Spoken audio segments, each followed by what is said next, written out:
Hi there. Welcome back to GM Vault. I'm Eric. And today I was going to walk through something very straightforward, and that is creating an organization inside Scabard. Now, I use a particular technique, so I'm going to share that with you. You don't have to use it, but it does sort of get you thinking about how an organization can bring power to your NPCs, right? So that your players aren't necessarily just fighting a really, really cool NPC that you're planning for some big evil guy battle at the end of your campaign, but also that the organization itself has layers of power, units to use during activities that you could schedule in for your game nights as you slowly introduce this building powerful organization that is behind the scenes or in front of the scenes running things in your campaign. So that's what we're going to do today. No frills, just walking through it. Okay, let's get started.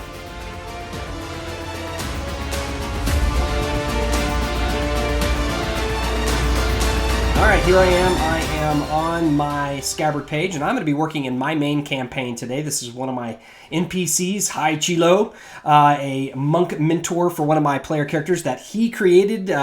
So when it came time to write backstories, Li Chao, one of my players, created this guy, and he's become an important part of my campaign. And so Hai Chilo is a part of a group that I'm calling the Order of Tuis. Now, Tuis in my campaign is a god. He's the god of enlightenment and light, so a perfect god for a group of monks, an order of monks. And so we're going to create that today. So I'm going to go over here. I'm going to create a new group. And you can see I have something called the NPC Domain Realm template. All right, so I already have that created. I also have a Kingdoms and Warfare Heroic Domain template. And you should know that I'm pulling this from a new resource from Matt Colville and MCDM. If you haven't checked out MCDM Productions, I would highly recommend it. They got some great resources. But one of the most recent is something called Kingdoms and Warfare. And in there, there's an outline of how you can build a great organizational realm. You can also do some cool things like sort of behind-the-scenes mini-games of combat. It has, really, there's a lot of uses for it, and some people might want to fully integrate that into their campaign. They might want to just use the format to create new realms or organizations in their campaign. You can also run sort of behind-the-scenes battles called intrigues, where organizations are fighting one another that can be run sort of as a mini game at the beginning of your game nights, or a couple times during game night if you want to say, hey, we're doing an intrigue, and in this it's a lot like rolling for skill checks or ability checks in Dungeons and Dragons, but you don't have to use it that way. I think it's pretty cool, and so we're starting to integrate that into my campaign. That's why I'm building this NPC realm. This will be one of the realms that the player characters can interact with, either make an enemy of or perhaps make an ally of in the game. So I'm going to go ahead and create my NPC realm template. I'm going to call it the Order of Tuis. Clone that. It's going to take a second here as it pulls that up. And when thinking through a organization, probably the key piece here is you need to get an idea of your description and your history. All right, so we'll go ahead and do that now. And I'm going to have to obviously flesh this out later. And you can see my template already pulls this in. I already have this in. Domain type, domain powers, domain features, and of course size, right? So this is actually a fairly, we'll call it a medium-sized realm. So it's a size 3 in the MCDM campaigns or Kingdoms and Warfare concept. And the description is the Order of Tuis, founded in, let's think 827 AF.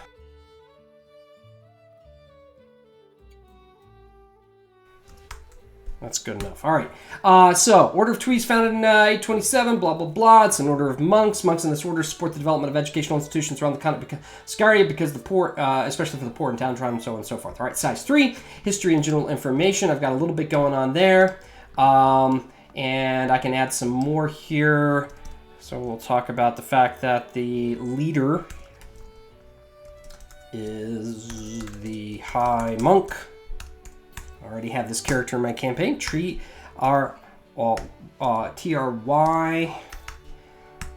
MCDM. High Monk Trilthane is the name of the leader of the Order of Tuis. All right, so the domain type, description of the domain type. This domain is a religious order.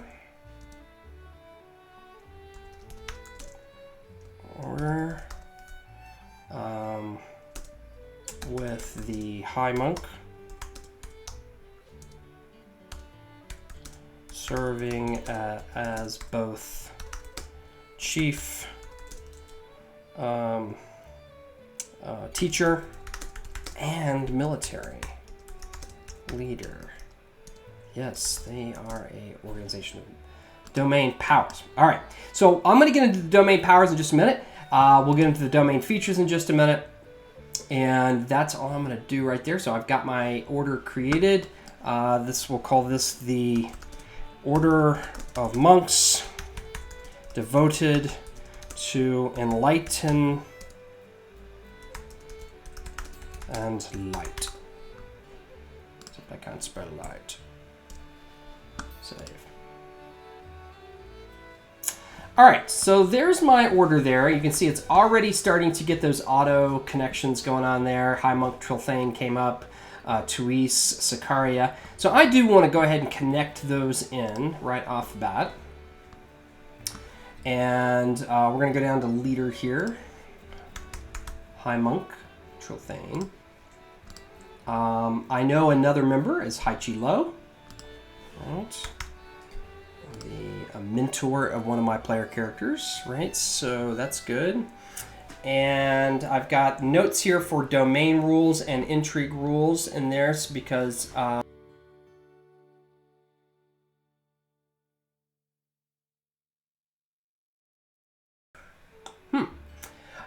right. This is also going to go in my other folder for Lost City. This is the Lost City of Kahoritan. Is the current campaign I'm in inside my homebrew world. I've had a few campaigns in here, and I put everything in a particular campaign. So whenever I have a whole, I mean, obviously Scabard calls these things campaigns, but I have multiple campaigns going on inside this campaign, which is really a world inside Scabard.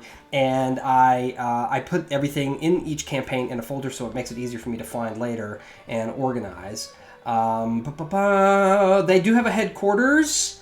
We'll call that, let's see, the headquarters is actually in Doheg. Doheg, the Sacred Inner City, which is kind of like the Vatican in my game. And there we go. All right, we've got a few connections in here. Right, we've got members of the campaign. We've got some connections on the left-hand side, so we've really started to build this out. Now, the stats. Let's talk about the stats. These are like stats for a character in a role-playing game, except we give stats for the domain in case we want to have an intrigue. And an intrigue, again, is domain versus domain, realm versus realm. And I have my player characters each take each take a turn rolling for how the domain interacts with another domain. Typically, it's their domain, their organization, fighting against other organizations, right? Maybe they're trying to convince that organization to become an ally, or they're performing some kind of espionage against them. So the diplomacy skill, this is not a very diplomatic organization. They tend to keep to themselves. They're really focused on education and fighting slavery and things like that, so we're going to give them a low score there. Espionage, on the other hand, these are monks. They're fantastic at this, and we're going to give them a 14. Their lore is a 14, really high. Operations, less organized than they should be. Really not very focused on logistics and that sort of thing, so we'll give them a 12 there, all right? And then their communications defense. How well do they communicate with one another? Well, some of the monks are telepathic, so that's helpful. We'll give them a 13, sort of in the middle there. Resolve, this is where they excel. 15. Actually, we're going to go up to a 16 on that. And resources, not great. They are a 10 because poverty is considered a virtue for this organization. All right, so we have 4 different types of units. We've got the infantry unit, the artillery unit. These can be your, bows. It can also be trebuchets if you have them in your game. You've got your cavalry and your aerial units, all right? So infantry, how many, the numbers really, in the way that Matt Colville handles this in MCDM's book, Kingdoms of Warfare, the size of the unit is really up to the GM and really the scale of your campaign. This order is only about 1,000, right? So we've got some peasants, which they're level 1, and their size is 6, right? That's essentially how much health they have. And then it doesn't really work like that. Well, we're going to say they've got some human infantry. And these are their guards, they're new trainees, and they're monks, right? So this is a more experienced group against 6 there. And then we've got some more experienced folks, probably some half-elves, maybe some halflings, which I generally treat as humans. You can use the same stats as humans, so we'll do, we'll call this the elven, half-elven, actually. I know, I have a weird campaign, but there are no elves in Sicaria. Big long story about a curse, and the elves gave up their fey, abilities to trap this major god. Yeah, it's not worth going into. Anyway, we'll again give them a 2 on that and a size of 6. All right. They need like a special infantry unit. I think we need a group of monks. They're super tough. We're gonna call.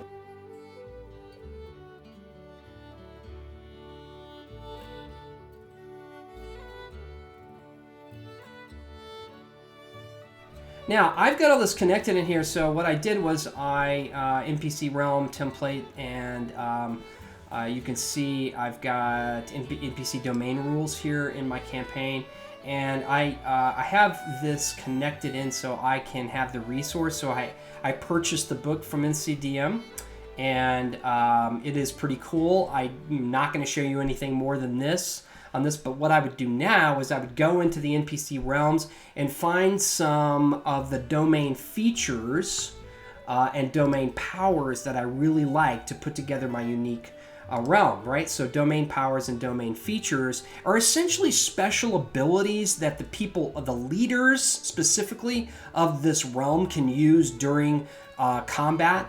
I like it. It brings a lot of flavor to the fight whenever they're, if we're having, if there is going to be some conflict between this realm and my player characters during the campaign. And these things can translate into large battle abilities, like things to do whenever your units are fighting one another. And that's one of the nice things about this book is it's got some very, very simple, straightforward rules, I think. Turns into, it's a really cool mini game.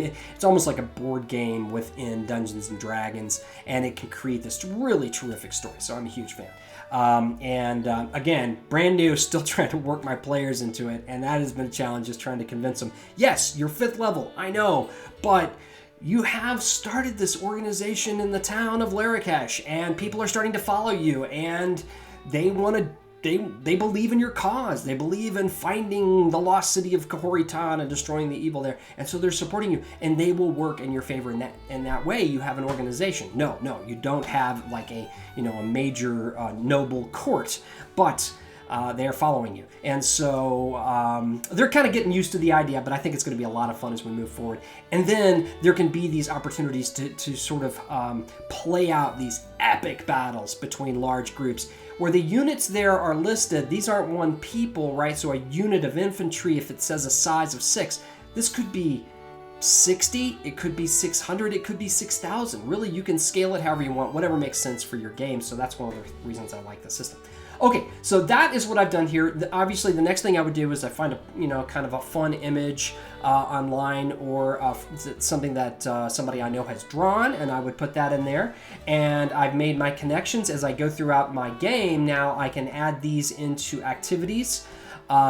And I can, some of the adventures and things like that. This is one of the things I don't like about Scabard's system here, is that it picks up anytime somebody else has cloned this template, and so I kind of want that to go away. But you can see I do have Clan Tyronson here, Clan Talket. These are other organizations that I have created in my game where I've really started to flesh them out. And you can see, some of them I haven't even started on. The reigning clan in the town of U, right? So I've got some stuff in the secrets, and that's what I do generally, by the way, is I move all this key stuff, so the domain features, the domain powers, I move them into the secrets so my players don't know them. They have to find those out through things like intrigue and espionage. All right, so I have created a group. I used a template, and I've stuck it into my campaign. Now it's ready to use. You can see the Order of Tuis will hopefully start to flesh out as the game goes along, but this gives me a good basis. Now my next step is to go into MCDM's book and kind of check out some cool domain powers and domain features, and see how those can make for some really fun nights playing D&D. Hey again, thanks for watching. This is a pretty go by the seat of my pants kind of tutorial here, but I appreciate you watching it. Make sure you take some time to subscribe and click the bell, and tell your friends about the channel, because I try to put some things up here if you're using Scabard or you're just using some of these other systems. I just like to help other GMs figure stuff out, because that's kind of what I'm doing, is I a lot of times am flying by the seat of my pants and trying to grab really cool resources out there. So I know you're doing the same thing, and now we can kind of do it together. So like and subscribe and have a great day, and that's about it. This is Eric. You're watching GM Vault.